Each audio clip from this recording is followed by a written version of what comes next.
Hi, everybody. All right, so I didn't go to work today because I just did not feel up to it. But I have to go tomorrow, so I am getting ready to go to bed. But I did want to do the Stephen King book tag, which I think is, I think it's a lot of fun. I think that there are lots and lots of us Stephen King constant readers out here, so I'm going to give you my opinions on that one. Okay, and this it was created by Jess Book Girl TV. Nobody tagged me. I'm just a tag wagon. Okay. Question number one: how did you get into reading Stephen King?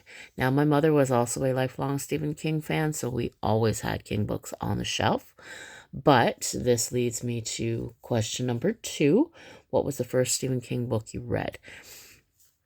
Now, not only was Carrie the first Stephen King book I read, it was also the first adult book I read. So I was about 8 at the time, and I picked it up I distinctly remember picking it up. It was some kind of school, I don't know if it was like a flea market but there was a table where people were selling stuff, and there was a copy of the paperback, which I still have 40 years later. So, but it was Carrie.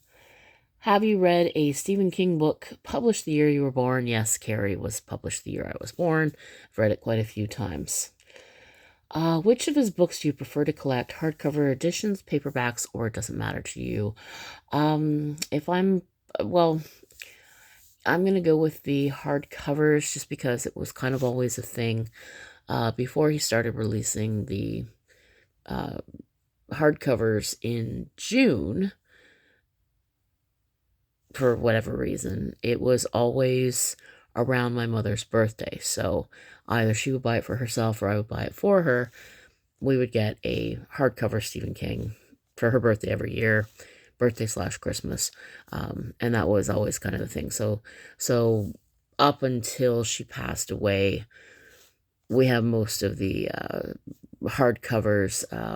There were a few since then. I'm missing a few. I think Sleeping Beauties, End of Watch I don't have, and then whatever's been released in the last 4 or 5 years, I don't have all of them. So, um, anyway, how many of his books are on your bookshelf? Oh, too many to count.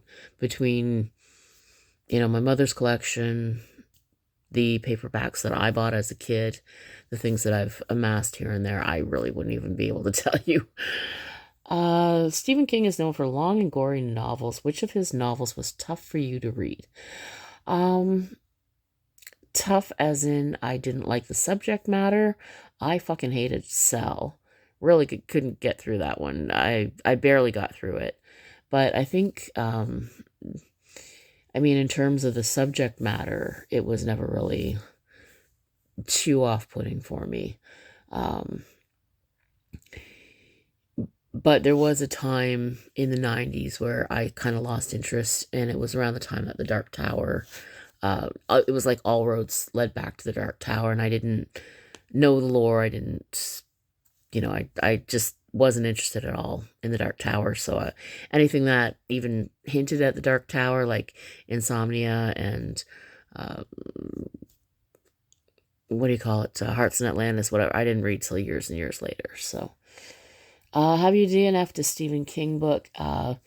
Yeah, from a Buick 8. I just hated it so much. The first 20 or so pages.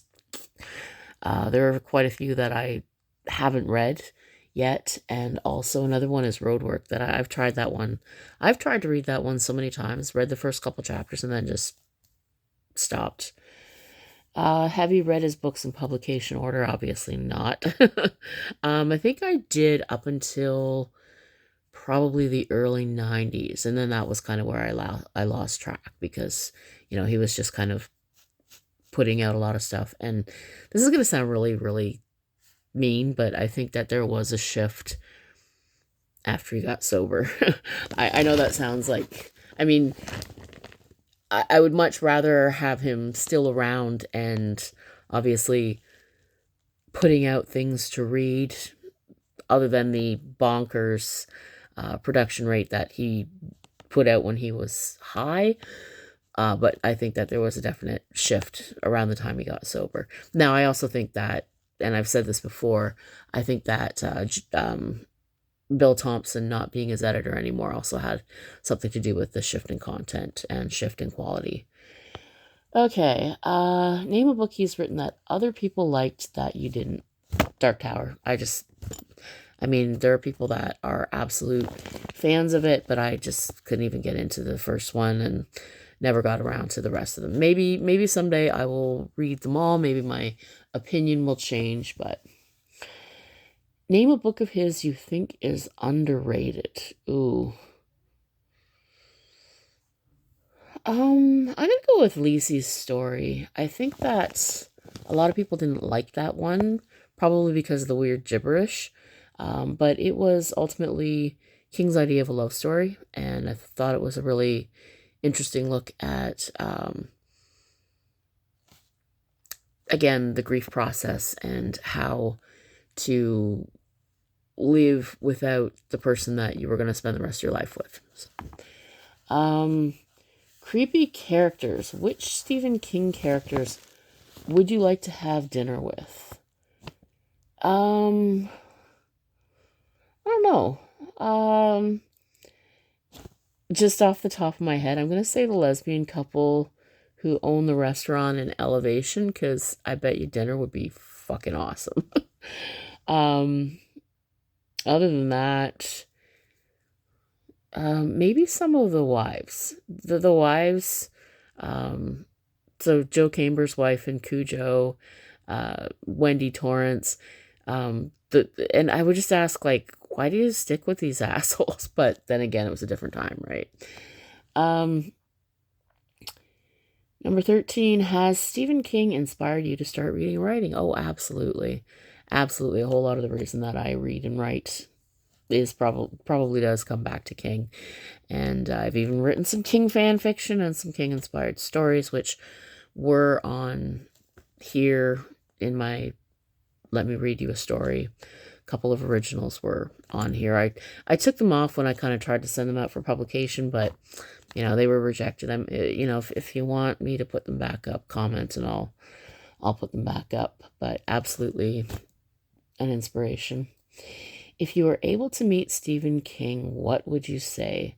As others have said, I would thank him for, being such a presence in my life, such a source of entertainment, comfort, passing the time, in a weird kind of way. I've said this before, because I'm around the same age as his kids. I always felt like he was kind of like my literary dad, because my own dad died when I was 5, and I've taken lessons from his books that, a dad would teach a young person. But beyond that, in all honesty, my favorite King things that he's posted lately are the Molly, the Thing of Evil posts about his corgi, Molly, who was just the absolutely cutest dog. And because I tend to prefer dogs to people, let's be real, I would probably spend, most of the time either talking to him about Molly or playing with Molly, because dogs are way more fun than people. Have you ever been to Bangor, Maine? No. Although I would be lying if there wasn't part of me that thought, if I were ever to actually buy a house, I would want to buy it in New Brunswick. Now, partly because property values are considerably cheaper in New Brunswick than they are in Ontario, but also because St. Stephen, New Brunswick is like 5 hours from Bangor, and I would love to go on the Stephen King tour, because there is a tour. But that's may or may not ever happen. Who knows, right? Which do you prefer, his books or movies? Well, obviously the books, but there have been a few where I actually liked that. It's very rare, but I actually do prefer the movie of Dr. Sleep to the book, because the book had a really stupid twist ending, which I thought was just dumb fuckery, and the movie left it out.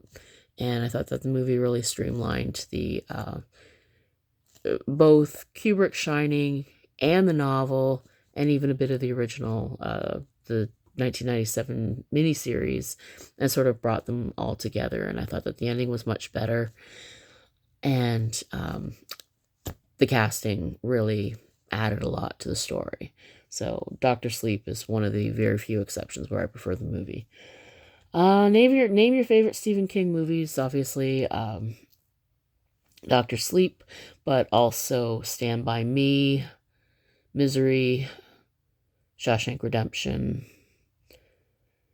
and they all have obviously something in common, which is a really, really good cast, and they're really well done.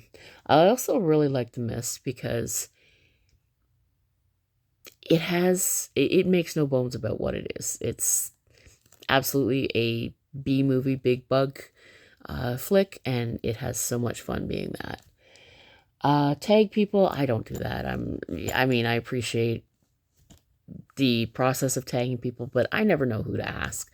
And no, it's very, very rare somebody tags me. But if you want to talk about Stephen King on your channel, I'm more than happy to watch. And I love people's opinions about the King, the Master, who has been such a presence in all of our lives for most of our lives, in my case. And love to hear what you think about Stephen King.